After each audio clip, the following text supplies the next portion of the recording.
Freak the Mighty, Chapter 21, The Accident of Nature. We all of us had to go down at the police station, of course, where they took a bunch of pictures of the bruises on my neck, and then they insisted I needed x rays, so we had to go over to the hospital and get that done, and then go back to the police station again, which wore on my nerves almost as much as being kidnapped. Grim, the second time we go to the cops, he's sitting there in this room with me waiting, and he says, I can't tell you what it felt like coming up out of the basement and seeing that double track of footprints in the snow. I knew it was him. I just knew in my heart. He kept insisting that Graham go home, which she finally did, because we were there at the police station for hours more, me telling all about it over and over until I thought I would faint dead away if just one more person asked me what happened after I woke up in the dark and was stolen from my own bed. Grim, he just keeps patting me on the arm and saying, This is important, Max. Maybe this is the time they'll lock him up for good. That's what everybody keeps saying, that this is the time they've got Killer Kane where they want him, in violation of parole, in violation of restraining order, abduction of a minor, and 2 counts of attempted murder. Me and the heroic biker babe, which is what the papers took to calling Loretta Lee. The word is she's hurt pretty bad because he cracked a bone in her neck, but she'll be okay in the long run. Iggy, when I saw him that time in the hospital waiting, he was chewing a hole right through his beard. He was so worried. And it made me think he wasn't such a bad dude after all. It all goes to show, like Grimm says, that you can't always judge a book by the cover. It turns out to be a pretty weird Christmas vacation, as you might imagine, and Graham keeps fussing at me and won't let me sleep in the cellar. I don't care if he is under lock and key, she says. Grim, he says, please humor the woman. She's worried about to death. So I sleep upstairs on the fold out, and at night, Graham keeps checking to see I'm there, which is a pain because she can't help herself. And anyhow, I'm just as glad to not be alone in the down under. Freak, well, the fair Gwen just about threw a fit when she got him home because of disobeying a direct order and sneaking away to rescue me. But after a while, she calms down, and all she does is just look at him and shake her head. What am I going to do with you? She asks. Put me up for adoption? He says. I want to go live with the Waltons. He means the TV show that keeps repeating, and of course he's teasing her, but the fair Gwen is not amused. No more crazy adventures or dangerous quests, young man. You have to be careful, she keeps saying. Extra careful. She means the trouble he has sometimes catching his breath because of the way his insides keep growing faster than his outside, which hasn't really grown at all.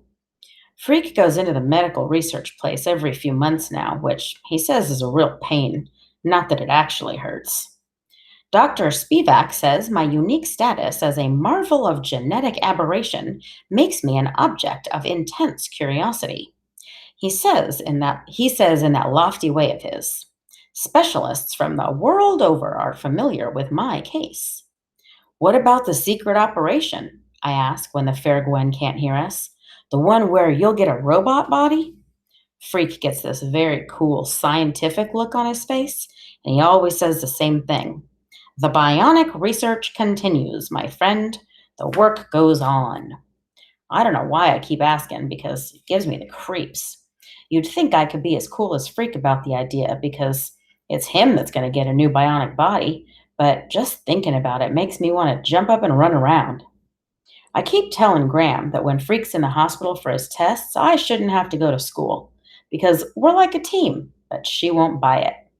I know Kevin has been a great help to you, she says, but you've got a brain of your own, haven't you, dear? Yeah, right. The other thing about school that's different after Christmas vacation is how jealous everybody is that we got our pictures in the paper and on the local TV. Mrs. Donnelly in English calls us the dynamic duo, and she put a cutout picture from the paper up on the bulletin board. Wouldn't you know, some goon put mustaches on us the very first day. Freak says he looks cool with a mustache and he can't wait to grow one, and he makes Mrs. Donnelly leave the picture up. Me, I just as soon forget about the whole thing.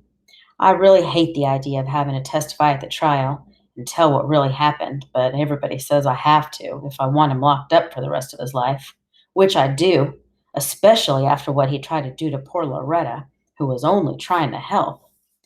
They can't make you. They can't make you if you don't want to, Freak says. A son doesn't have to testify against his father.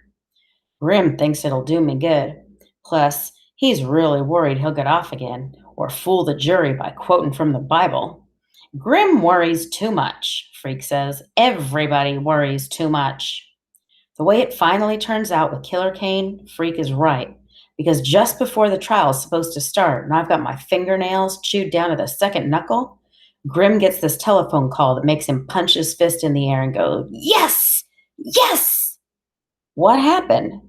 They made a deal, and Killer Kane pled guilty, which means he has to serve out the rest of his original sentence plus 10 more years. He'll be an old man when he gets out, Grim says. He'll be older than me. That should make me happy, but instead, I feel really weird and worried. And Grim, who still thinks he knows everything, says, I just have to get used to the idea. The man is an accident of nature, he says. All you got from him is your looks and your size. You've got your mother's heart, and that's what counts. The weird thing I keep thinking about, what if something happens when I get older and I turn out to be another accident of nature? Grim sees me thinking about that one night just before bed, and he sits on the end of the fold out and he says, Things will make a lot more sense when you finish growing up, Maxwell. Now sleep tight and don't let the bed bugs bite.